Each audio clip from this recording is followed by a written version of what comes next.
Thank you all for joining me to talk about moving from ingestion to surface area. Basically, a new paradigm for building data products in Fabric and moving from a very static, busy medallion architecture to something that's a little bit more dynamic and built to allow you to interact with your customers in a new way.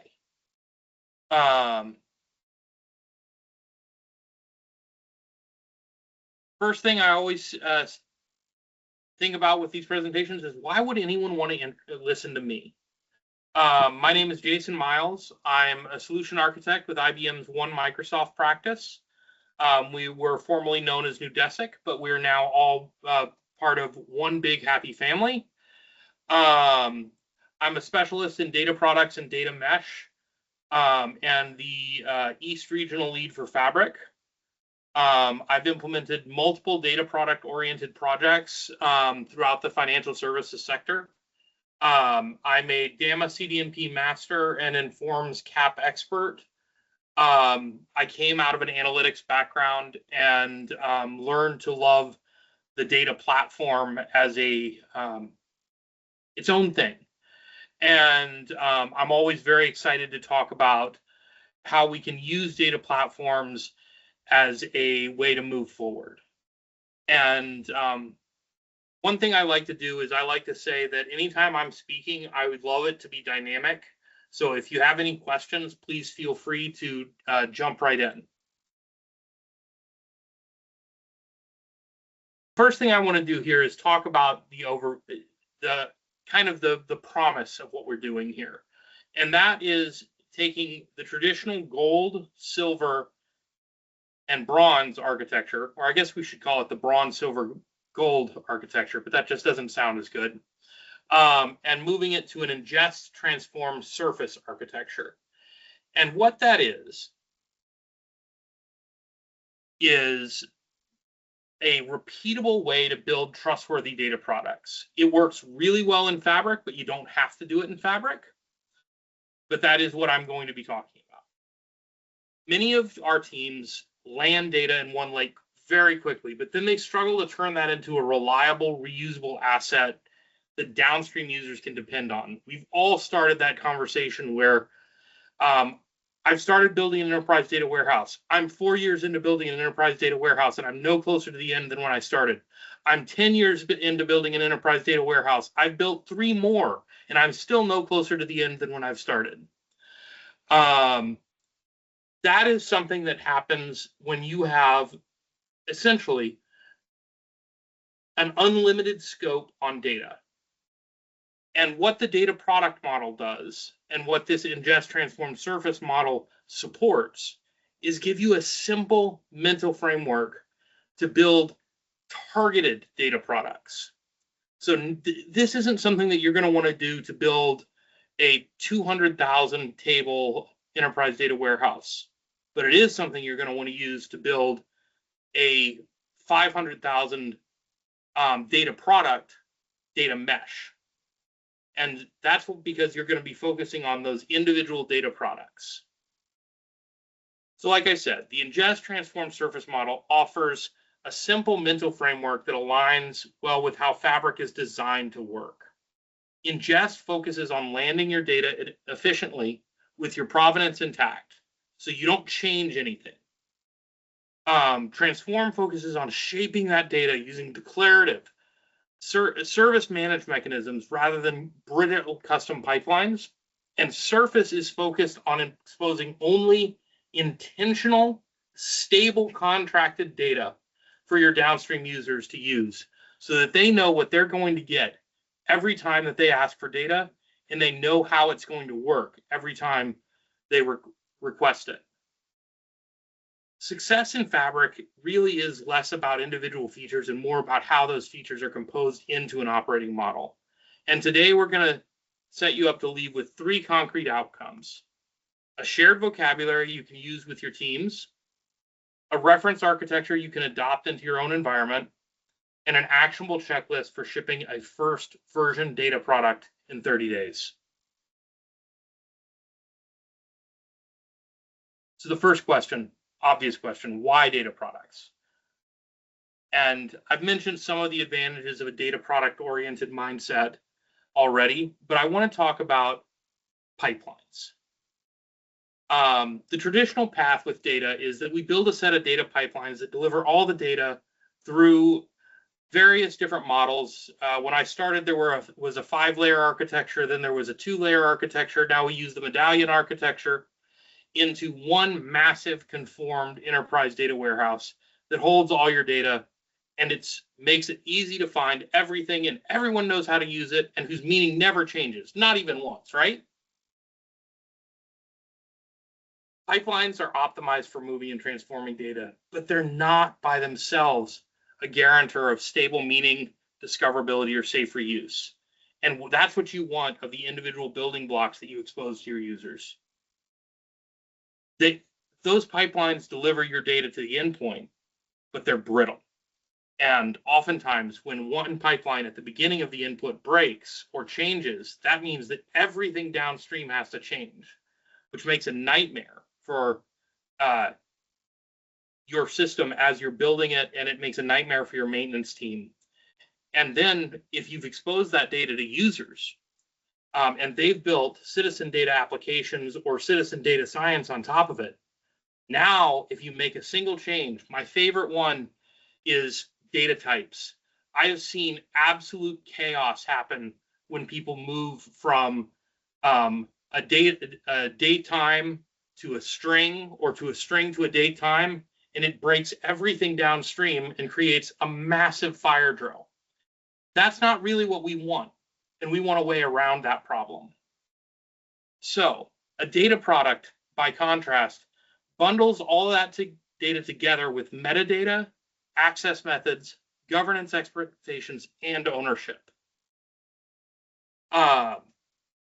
By treating these curated outputs of these products as products, rather than as intermediate artifacts, teams are forced to define what they're promising to their consumers.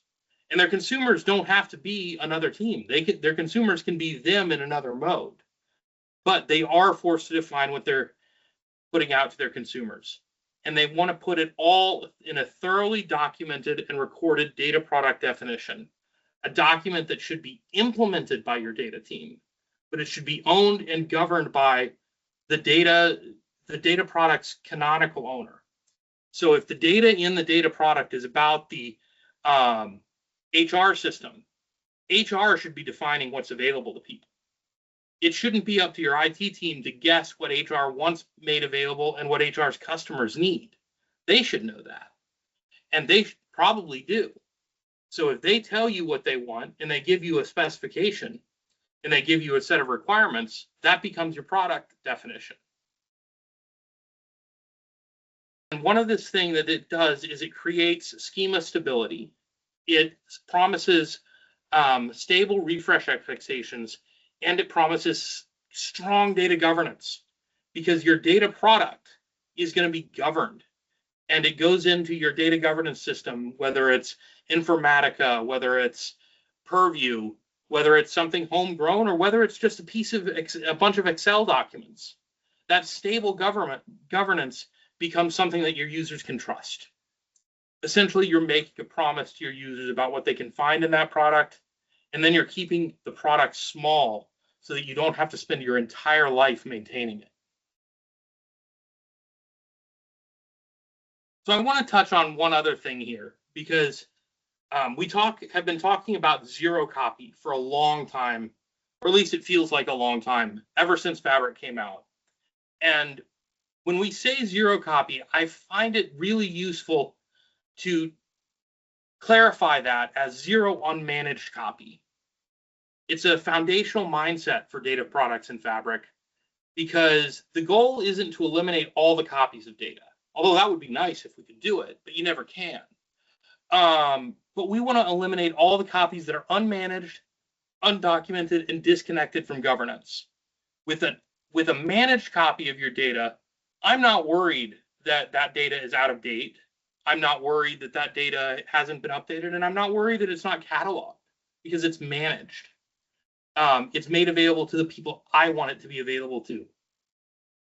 With unmanaged copy, someone could have saved a copy of a table 15 years ago, and then someone might find it and try to connect with it and think it's current data. And so that's one of the reasons why you don't want those copies sitting around. But zero copy introduces latency. And so how do you deal with that trade-off? And that the managed copy is how you deal with that trade-off.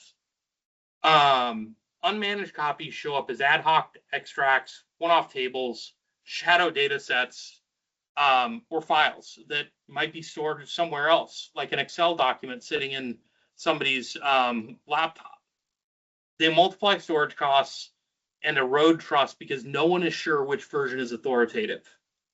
The zero unmanaged copy flips that default by encouraging your teams to reuse their data directly from OneLake. And to materialize data only when there's a clear reason and the platform manages the materialization. In Fabric, this philosophy is reinforced with OneLake, shortcuts, mirroring, and materialized lake views, which allow reuse and performance optimization without losing lineage, security, or observability.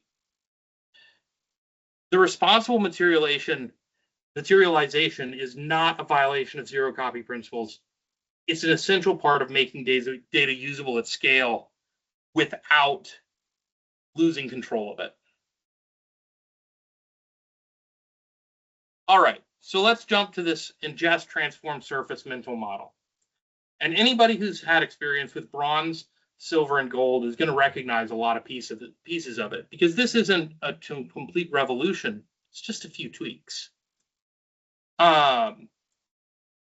The model provides a clean separation of concerns, and it maps naturally into Fabric capabilities. Ingest is about landing data quickly and safely, providing raw fidelity and provenance. This is where you land your data, ideally in the exact same format it came from. Transform is where you move, copy, or use a shortcut transformation to bring that data in to the next phase and then apply transformations to it that don't have to be in a single step. You can have an entire multi-step pipeline inside your transform. As long as it's working fast enough for your consumers, that's fine. It's about shaping the data into curated forms using repeatable declarative logic that's managed by the platform. And finally, Surface is about publishing intentional interfaces for consumption, not just saying, here's a table, have at it, and not exposing every intermediary artifact to your end users. It complements Medallion architecture by making explicit that the layers are internal implementation details and which are contracts. Bronze, silver, and gold all exist in this. Bronze is roughly analogous to Ingest. Transform is roughly analogous to silver. And gold, or multiple golds, are roughly the same as your surface areas. You're just thinking about it a little bit differently and admitting that that it can get a little bit more complicated than that stock diagram. When we name the stages implicitly, the teams get permission to expand beyond that stock diagram. This also provides a shared language that makes a lot more sense to people outside a data team. If you say that something is in silver stage, a lot of people start thinking, oh, that sounds really good. That must be almost ready. And gold makes sense to most people. But then half the time we end up layering on platinum and diamond layers as we further refine gold or make gold into different objects. And that's why this is more obvious to most people. Ingest says what it is. Transform says what it is. Surface is a little bit less, but most people can understand the idea of a surface area or a surface control. So the next thing is to talk about ingest. It often starts with shortcuts, mirroring, lightweight landing mechanisms that minimize duplication and accelerate onboarding. I encourage shortcut first patterns. They're powerful. They allow teams to reference data where it already lives while maintaining a unified experience in one lake. But you need to remember that ingest is a boundary. It's not a serving layer. The data is brought in conformed lightly. So it's not necessarily something that you want to put out for broad consumption, even necessarily by people who are so expert as your ML teams. You're going to want to transform it a little bit. You're going to want to build it for those people, because if you go back into the surveys, especially with machine learning teams, which are always the one looking for silver and gold and bronze access, you look at how much time they're spending doing the exact same things in data cleanup. What they need is a surface. They just don't want to spend the time waiting for one. So if you can provide them with that surface that already has all the data cleaned and cleansed the way they need it, they're going to love you. And they're going to come to better conclusions because they're doing the same thing every experiment. By clearly labeling your ingestion zones as non-contractual, that also means that you don't have to worry about what you're bringing in. You can bring in as much as you need without necessarily breaking the contracts. You can then pare it down, transform it, curate it, limit it, or even combine it. But the point here is that you're bringing what you need and you're bringing what's convenient. You don't necessarily have to take all of that forward. Good ingestion design balances speed with discipline. Data should be easy to land, hard to misuse, and ready to set up into the transform stage as a place where data becomes trustworthy and reusable. So let's talk about using transforms with materialized lake views. Materialized lake views are the central building block of this in Fabric. A materialized lake view is essentially a SQL statement that generates a table and that is run and materialized by the engine on a set schedule. Instead of writing notebooks, managing the orchestration yourself, building custom refresh logic, worrying about whether you've got the DAG right, engineers declare what the transformation should be, select from the tables that they want to use, and they let the engine determine what tables need to be refreshed in what order. Fabric handles execution, storage, and refresh.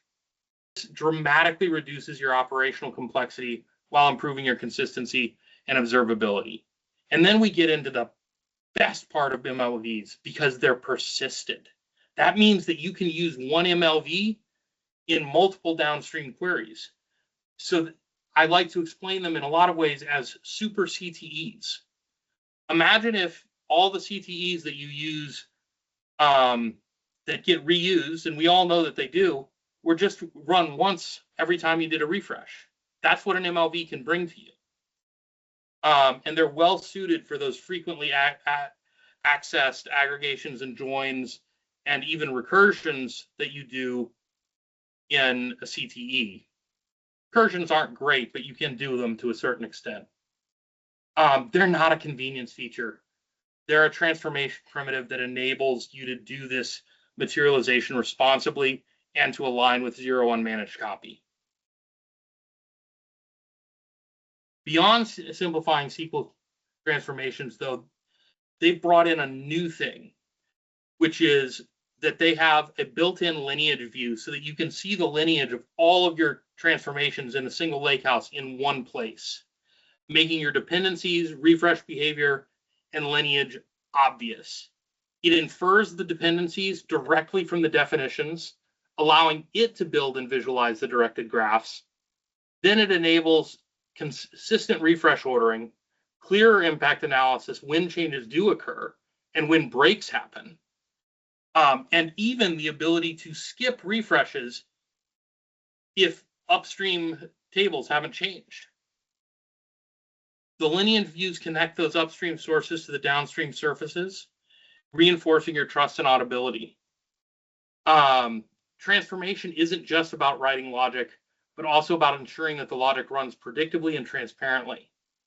And then there's one other thing that Materialized Lake Views bring that is really amazing, and that's data quality as code.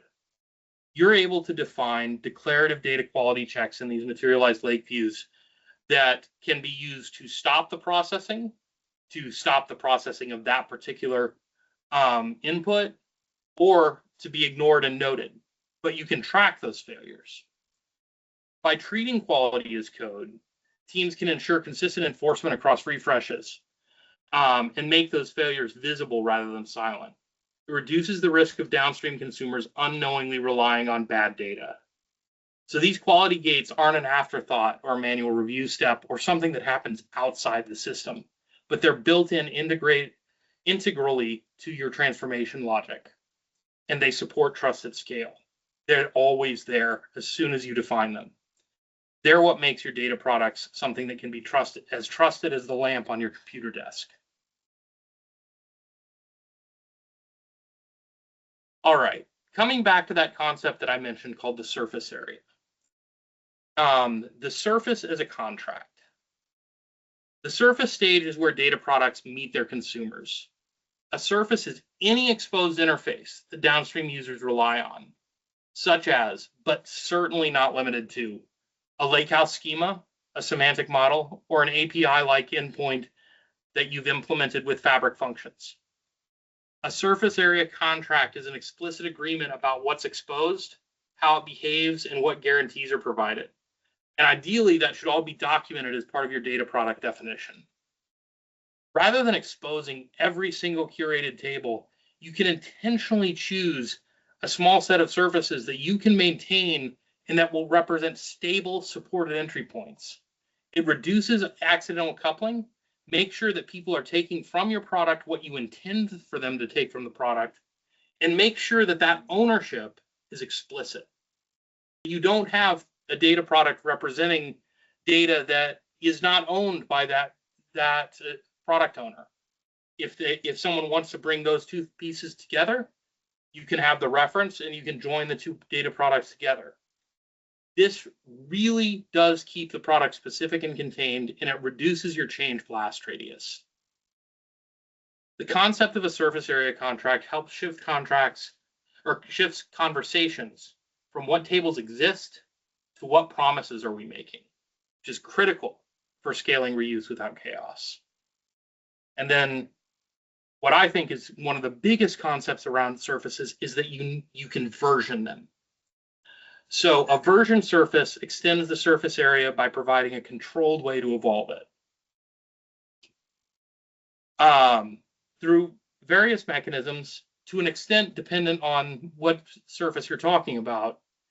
Virtually every item in Fabric, including lakehouse schemas, warehouses, semantic models, ML endpoints, functions, data agents, and reports can all be versioned in some way.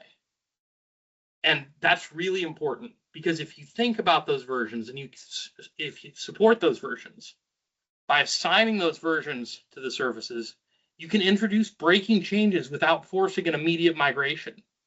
You're creating a loose coupling. Consumers can adopt the new versions on their own timelines, mediated, of course, by your agreed upon maintenance period.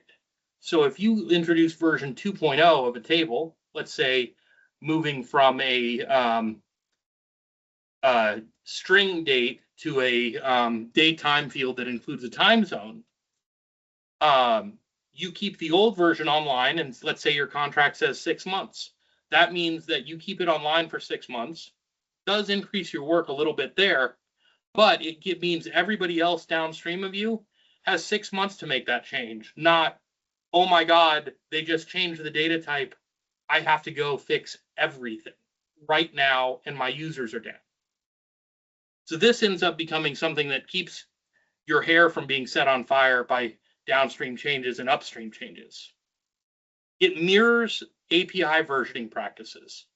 You're going to, anybody who's done a lot of software engineering is going to see this pattern and go, yeah, of course. That's what we've been doing for a while. That's intentional. Why take something and make something new. Versioning is a choice, but one that pays dividends in trust and agility. And then finally, coming back to that software engineering concept, they imply a release mindset. You should be using CI/CD pipelines, promotion pipelines, and release notes with your versions. The key idea here is that data platforms ship meaning and trust, not rows and columns. And so you shouldn't be expecting those rows and columns to be the only thing, and you shouldn't be expecting them to be self-documenting. By gating promotions and documenting changes and testing, your team can move quickly without surprising consumers. The pipelines ensure that your transformations, quality rules, and surface definitions are tested and consistent across environments. This operational discipline reinforces confidence and reduces the burden of manual deployments. All right, I just hit you with a lot of stuff, and you're probably saying, show me the money. So this is a reference architecture that I've used in a number of clients. It's very, let's say it's very general, but the best reference architectures are. Data enters on the left through shortcuts and ingestion pipelines, and I'll show you a diagram in a moment. The transformations are expressed through chains of materialized lake views, and their output into these surface areas, and these surface areas that can be anything. So essentially what this is saying is that as you move from the left to the right, everything inside is just for the data product team. Everything that penetrates that edge talks to something. So you can be exposing BI, you can be exposing an event house, you can be exposing a complete warehouse if you want, a semantic model, a lake house, or the latest and greatest data agents, which have just gone generally available. Now you've got AI built into a part of your data product. And that's going to be something that you're definitely going to be wanting to track as versioned, because there's enough chaos in AI with without just adding new fields and messing up people's prompts. All right, let's talk a little bit about temporal data and change feeds. The first thing anybody is going to ask about this is, how do you do a SCD2 with this? You don't reprocess the whole table. That way lies madness. What I've done with SCD2s is I use what I call freeze and move, or freeze and squash, in which you take a bounded amount of time, whatever time you can process quickly into the SCD, and you process it, and you keep that running log of changes. That can be one snapshot and you process it every time, although that doesn't save you a ton of time. Or you could be doing 5 snapshots at the end of every day and then a live view, so that you're constantly keeping everything up to date with essentially a union. But the key is that you can support it, and that by capturing how data evolves, you can support auditability, as-of analyses, and downstream modeling. And one of the cool things about Fabric is it actually does bitemporal, as-of and effective date at the same time, just as efficiently as it does single temporal. It makes a change in how you query, but it's supported and it's fast. So if you design for the change up front rather than retrofitting it in after consumers demand history, you're doing a lot better there as well. All right, let's bring it all in for a landing here. What do your first 30 days of doing this look like? First thing you want to do is you want to start small and focused. You want to focus on a single product in a single data domain. One clear surface in that product, and ship a version 1 contract with an explicit deprecation policy. My joke is always, when you start this, you should do the employee birthday data product. because everybody wants one. And it gives you a lot of opportunities to transform things and to connect to upstream sources and to provide something in a lot of different ways. By focusing on that end-to-end slice, you can validate the model, get some exercise with MLVs and quality rules, and practice versioning and release discipline in an area where people will use it, but that it's not going to break the bank if it doesn't work while you get some things figured out. The incremental, and then you build something bigger. The incremental approach builds momentum and confidence and avoids that paralysis that oftentimes comes with a large EDW. Because once you start building data products, you realize you can roll them fast. A data product with a strong definition, with just manual work, you can usually roll one in about 90 days. That's the baseline I use. If you're going to use spec-driven development, go all the way down that, develop with really strong data product definitions. I've seen people do it as fast as a weekend. Again, all the time that they saved in the coding side, they probably spent in the defining side, but that's where the strength comes in. So this incremental approach is what lets you do this. And what I want to do is I want to give you a call to action to go out and build, like I said, one small data product and see what it does and see how it changes your thoughts on data.